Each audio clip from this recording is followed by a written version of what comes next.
Olá, queridos alunos do oitavo ano, tudo bom com vocês? Eu sou a professora Cristiane e hoje, em nossa aula de redação, nós vamos utilizar a apostila número 9. Vamos lá, então? Vou compartilhar aqui com vocês. Todos com a apostila número 9, capítulo 16, tá? Página 225. Na aula anterior, nós falamos sobre a assembleia. E hoje nós vamos falar sobre os elementos fundamentais para que ocorra uma assembleia, tá? Primeiro deles é a pauta.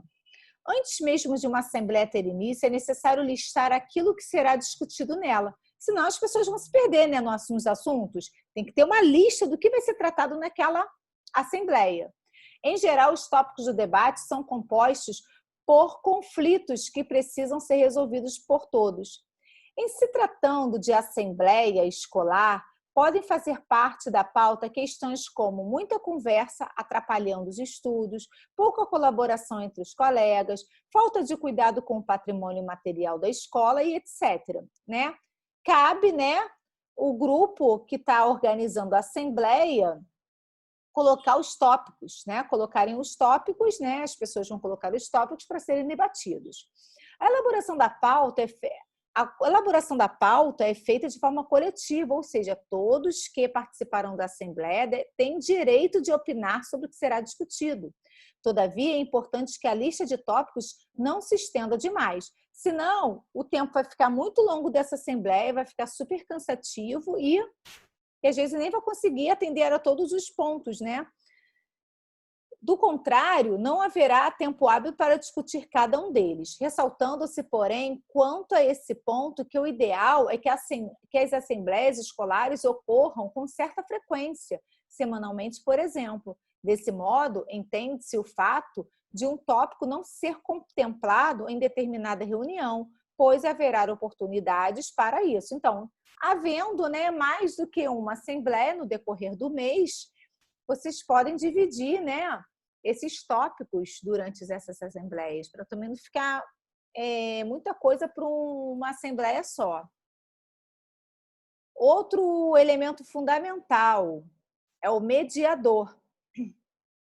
Ainda que uma assembleia seja democrática, o que significa que todos que participam dela estão em posições iguais, é preciso que haja uma pessoa que oriente a dinâmica para que evitem problemas e ou confusões de qualquer natureza.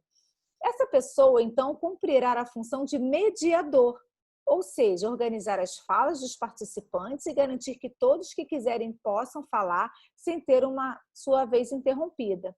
Aliás, esse ponto é fundamental para que uma assembleia transcorra bem. É imprescindível que as falas dos participantes não se sobreponham. Cada pessoa deve ter a oportunidade de concluir seu raciocínio, mesmo que ele acarrete opiniões contrárias da parte de outros participantes. Então, é importante o mediador para falar. Você agora, é a sua vez, pode falar.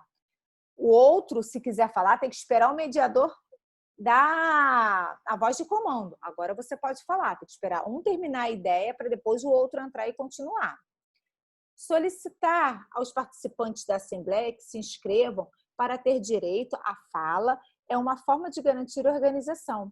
Isso pode ser feito de maneira simples, já que as pessoas podem levantar as mãos à medida que sintam vontade de se manifestar. O mediador, então, presta atenção a esse sinal e anota em uma lista os nomes de quem deseja se expressar.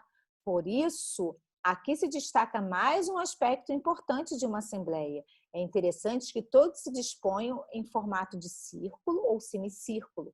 Isso não apenas favorece o fato de as pessoas poderem se ver facilmente, mas também contribui para que o mediador consiga visualizar rapidamente aqueles que desejam inscrever-se para pronunciar sua opinião.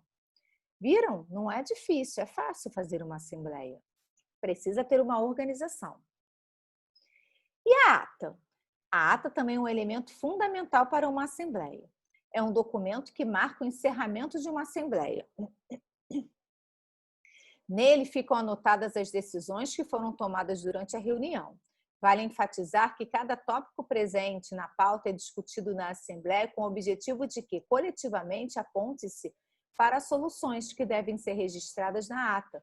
cuja elaboração pode ser feita pelo próprio mediador ou por outra pessoa designada para tal função. Então, o próprio mediador pode fazer ato uma outra pessoa, normalmente uma outra pessoa, já que o mediador ele fica, né, responsável de fazer a mediação dessa assembleia.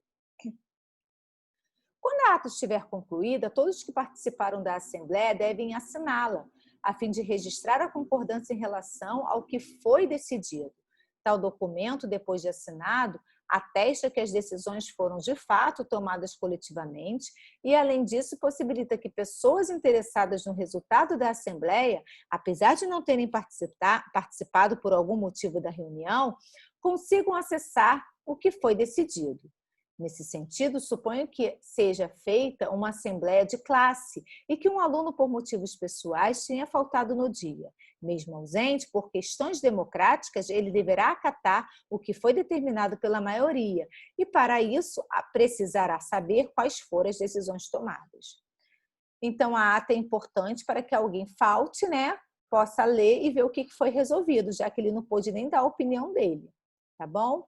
Então, meus amores, hoje vocês viram, né, os 3 elementos fundamentais para que ocorra uma assembleia, né?